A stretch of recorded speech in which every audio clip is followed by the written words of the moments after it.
أعوذ بالله من الشيطان الرجيم بسم الله الرحمن الرحيم ولو ترى إذ المجرمون ناكسوا رؤوسهم عند ربهم ربنا أبصرنا وسمعنا فارجعنا نعمل صالحا إنا موقنون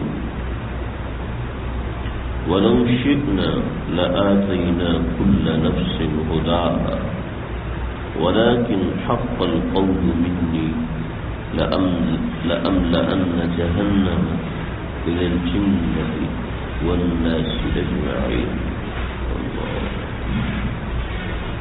سورہ سجدہ ہے، آیت نمبر 12 اور آیت نمبر 13 ہے. ان آیات میں اللہ کا غضب بتایا جا رہا ہے، اور ان کو بتانے سے پہلے میں یہ چاہوں گا کہ ہم سب اللہ سے دعا کریں کہ اللہ تعالیٰ ہمیں جرم کی حالت میں موت سے بچائے. اللہ کے پاس ہر ایک میں جانا ہے. کچھ لوگ مطیع اور فرما بردار اللہ کے پاس جاتے ہیں، کچھ لوگ نادم اور شرمندہ اللہ کے پاس جاتے ہیں، اور کچھ لوگ مجرم بن کے اللہ کے سامنے جاتے ہیں. تو پہلی دو چیزیں تو ٹھیک ہیں، مطیع اور فرما بردار ہونا، اللہ کا مقرب ترین ہونا سب سے اچھا ہے. اس کے بعد دوسرا ہے وآخرون اعترفوا بذنوبهم خلقوا عملا صالحا وآخر سیئا. اچھے عمل بھی ہیں، برے عمل بھی ہیں. اچھے اعمال پر بھی اللہ سے شرمندہ ہے کہ صحیح سے نہیں کر سکتے، برے اعمال پر بھی اللہ سے شرمندہ ہے کہ اللہ معاف فرما دے. یہ دوسرے لوگ ہیں. یہ دو ہیں تو گزارا ہے، مطلوب ہے. اور اگر تیسرا ہے کہ مجرم فاسق اور کافر ہو کر مرے تو یہ بڑا ہی خطرناک ہے. چنانچہ ان کی کیفیت اللہ بتا رہے ہیں. ولو ترا، اے کاش کہ آپ دیکھتے. یہ آج اکڑ رہے ہیں، ہمارے پاس بہت عقل ہے، بہت ٹیکنالوجی ہے. اے محمد تمہارے پاس کیا ہے؟ نہ اقتدار ہے، نہ دولت ہے، کچھ نہیں. ایسے ہی آپ علیہ السلام کا معاملہ اور ایسے ہی آج کا سینیریو ہے کہ فاسق اور فاجر اور مجرم تو بڑے فخر سے ہر جگہ پہ آنا جانا اور ان سب چیزوں کا معاملہ ہوتا ہے. چاہے کوئی ملک ہو، چاہے کوئی قصبہ ہو، چاہے کوئی گاؤں ہو، چاہے کوئی گلی ہو، چاہے محلہ ہو، چاہے گھر ہو. کہ مجرم اور فاسق اور فاجر تو ایک بڑے تسلی تشفی نظر آ رہی ہوتی ہے. لیکن آخرت میں کیا معاملہ ہے کہ ولو ترا، اگر آپ ان کو وہاں دیکھو گے نا تو یہ ساری ان کی اکڑ اور یہ ساری اکڑ خون یہ سب ختم ہو جائے گی. اس سب کا کوئی اثر نہیں ہوگا، کیونکہ ایک حساس قلب کے اوپر کوئی شخص اس طریقے سے رعونت سے بات کرے تو ایک بڑا اثر ہوتا ہے. ہمارے پاس سب کچھ ہے، تم اللہ کے پیغمبر، تمہارے پاس کیا ہے؟ تو حساس دل پہ بڑا اثر ہوتا ہے. تم مسلمان ہو، تمہارے اسلام نے تمہیں کیا دیا؟ ہم دیکھو عیش میں زندگی، ہماری مرضی ہے، ہم جیسی زندگی گزارے، ہم تمہاری طرح پابند نہیں. تو ایک وہ ہے اور ایک یہ ہے. اللہ کہہ رہے ہیں ولو ترا، اگر تم دیکھو. میں یہ جو لہجہ بتا رہا ہوں یہ ترجمے کے لیے بتا رہا ہوں. ولو، کاش آپ دیکھتے، ابھی آپ پریشان نہ ہو. اذ المجرمون، جب یہ مجرم آئیں گے قیامت کے دن، ناکسوا رؤوسہم، اپنا سر جھکائے ہوئے، شرمندہ چھپے ایک دوسرے کے پیچھے چھپ، ناکسوا رؤوسہم، اپنی ناک رگڑتے ہوئے، یعنی اپنے آپ کو چھپاتے ہوئے. ناکسو کہتے ہیں سر کو جھکا کے خود کو چھپانے کی کوشش کرنا. یہ ناکسو جب مجرم کو سامنے آتا ہے اور وہ اگر سمجھ چکا ہو کہ میں پکڑا گیا ہوں. آج کل کی عدالتوں کی بات نہیں کر رہا. ایک مجرم ہے جو پتہ چل گیا کہ میں پکڑا گیا ہوں، تو وہ جس کا جرم کیا تو اسے نظریں نہیں ملاتا، اسے نظریں ہٹاتا، باہر نیچے دیکھتے ہیں. تو ناکسوا رؤوسہم، ناکسو. ہم جب چھوٹے ہوتے تھے، جس دن سبق یاد نہیں کیا تو ٹیچر کو نہیں سر نیچے کرتے. ٹیچر نے دیکھ لی تو پوچھا ہاں سبق سناؤ، تو پھنس جائیں گے. تو اس کو کہتے ہیں ناکسوا، شرمندگی کی وجہ سے سر جھکانا. ولو ترى اذ المجرمون ناكسوا رؤوسهم، عند ربہم، اپنے پروردگار کے سامنے۔ لہجہ اللہ کا کتنا خوبصورت، دھمکی بھی دے رہے ہیں اور محبت بھی جتا رہے ہیں۔ عند ربہم، اپنے پروردگار کے پاس۔ نہ جبار کا لفظ استعمال کیا، نہ قہار کا لفظ استعمال کیا، نہ جبروت اور نہ ملکوت۔ عند ربہم، اتنی محبت ابھی بھی دے رہے ہیں کہ تم میرے مجرم ہو پھر بھی میں تمہارا رب ہوں، میں تمہارا رب ہوں، کہ کہیں بندے کسی بات سے سمجھ جائیں۔ ربنا، پھر کیا کہیں؟ ربنا، اے ہمارے پروردگار، ابصرنا، ہم نے دیکھ لیا، قیامت کا منظر دیکھ لیا، جہنم کو آنکھوں سے دیکھ لیا، فرشتوں کو آنکھوں سے، وسمعنا، اور ہم نے سن لیا، یعنی جو یہاں پہ احکامات تھے ہم نے سنے تھے لیکن آج ہمارے دل میں اترے ہیں وہ سنے۔ اب آپ کیا کریں؟ فرجعنا، ہمیں واپس بھیجیے، نعمل صالحا، ہم اچھے اعمال کریں گے، انا موقنون، اور اب ہم یقین کرنے والے بن چکے ہیں۔ جب ہم یقین کرنے والے بن چکے تو آپ ہمیں واپس بھیجیں۔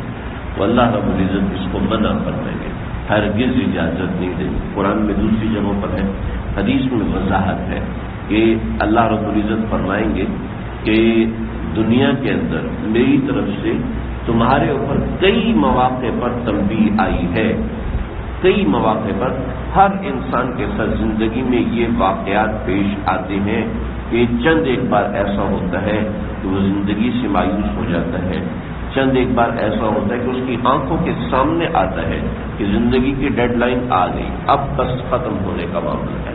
یعنی تقریباً ہر آدمی کے ساتھ ایسا مسئلہ ہوتا ہے۔ چنانچہ روایتوں میں آتا ہے، ملک الموت سے کسی نے سوال کیا کہ تم ایسے ہی اچانک آ جاتے ہو جان لینے کے لیے، پہلے کوئی پیغام تو بھیجا کرو۔ تو کہنے لگا جب تمہیں بخار ہوتا ہے تو یہ میرا پیغام ہے، حتیٰ کہ جب تمہیں پیٹ میں درد ہوتا ہے تو بھی یہ میرا پیغام ہوتا ہے، بڑھاپا بھی میرا پیغام ہوتا ہے، جسم میں کہ کسی حصے پہ تکلیف ہونا یہ بھی میرا پیغام ہوتا ہے کہ اصلی تکلیف میں آ کے پہنچاؤں گا، یعنی تمہیں اس جسم سے آزاد کروں گا۔ تو اللہ رب العزت اس کی اجازت نہیں دیں گے، اور اس کا معاملہ بھی ہے۔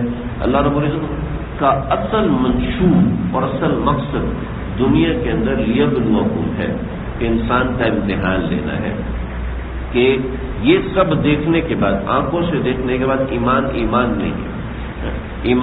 ایمان بالغیب ہے، یعنی غیب پر ایمان لے کر، پیغمبر کو ہم نے دیکھا نہیں لیکن ہم ان کی شریعت پر ایمان لے کر آئے ہیں۔ تحقیق کریں، پوری تحقیق کریں، تحقیق کے لیے ایک لفظ نہیں، 325 سوالات کے جوابات قرآن میں دیے، یعنی جو لوگوں نے سوالات کیے تھے 325 سوالات کے جوابات قرآن مجید میں، بے شمار سوالات کے جوابات احادیث میں ہیں، اور بلا مبالغہ کروڑوں، میں مبالغہ نہیں کر رہا، کروڑوں، 12 لاکھ مسائل ہماری یہ کتاب میں لکھے، 90 لاکھ مسائل ہماری ہدایت میں لکھے ہوئے ہیں۔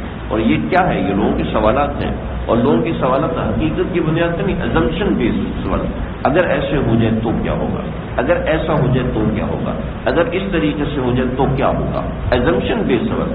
حقیقت سے تعلق رکھنے والے سوال نہیں، حقیقت سے تعلق رکھنے والے سوال تو بہت تھوڑے ہوں گے، لیکن ازمپشن بیسڈ سوالات کہ اگر ایسا ہو جاتا ہے۔ چنانچہ آج کل جتنی بھی کرنسیز نہیں، جیسے کرپٹو کرنسیز ہیں، بلاک چین سسٹم ہے، یہ جتنے بھی جدید قسم کے معاملات آ رہے ہیں، جدید طبیات آ رہی ہے، ٹرانسجینڈر کا معاملہ ہے، اس نوعیت جدید جو آج دنیا پہلی مرتبہ سن رہی ہے، ہماری شریعت میں ازمپشن بیس کر کے باقاعدہ کتابوں میں لکھا ہوا ہے۔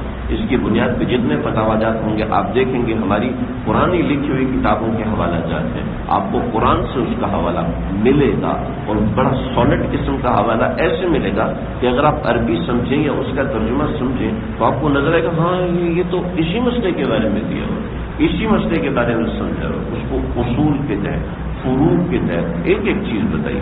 تو یہ تحقیق آپ جتنی بھی کریں لیکن ایمان بالغیب لے کے آنا ہوگا۔ تحقیق آپ کرو، تحقیق کو جی بھر کے کرو، لیکن یہ کہو کہ جی ہمارے اوپر بھی وحی نازل ہو، جیسے کہ ان کفار نے کہا تھا، اس آیت کی شان نزول میں آگے آئے گا۔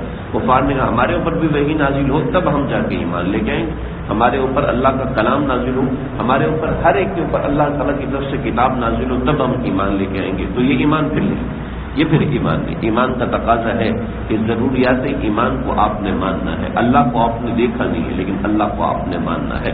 اسی طریقے سے یہ چیزیں اور بہت سی اس میں باتیں ہیں۔ چنانچہ اللہ رب العزت آگے وَلَوْ شِئْنَا، اگر ہم چاہتے لآتینا کل نفس ہداہا، ہر بندہ ہدایت یافتہ ہو جاتا. اگر اللہ چاہتے تو مجھے بھی ہدایت زبردستی دیتے، کافر کو بھی ہدایت زبردستی. اگر اللہ چاہے تو ہر بندے کو ہدایت زبردستی ہو سکتی ہے. اگر اللہ چاہے ہر بندہ مسلمان ہو سکتا ہے، چاہے کتنا بڑا کافر ہو. لیکن کیا ہے، لیکن مسئلہ یہ ہے کہ ولیکن حق القول منی، لیکن میری طرف سے جو حکم ہے وہ یہ ہے کہ ایمان لے کر آؤ، آزمائش کے مطابق اتر کے پورا ہو. ہر بندہ پڑھا لکھا ہے، ہر بندہ پڑھا لکھا ہے، لیکن ہر بندہ پی ایچ ڈی نہیں ہے. ہر بندہ پڑھا لکھا ہے، پڑھا لکھا.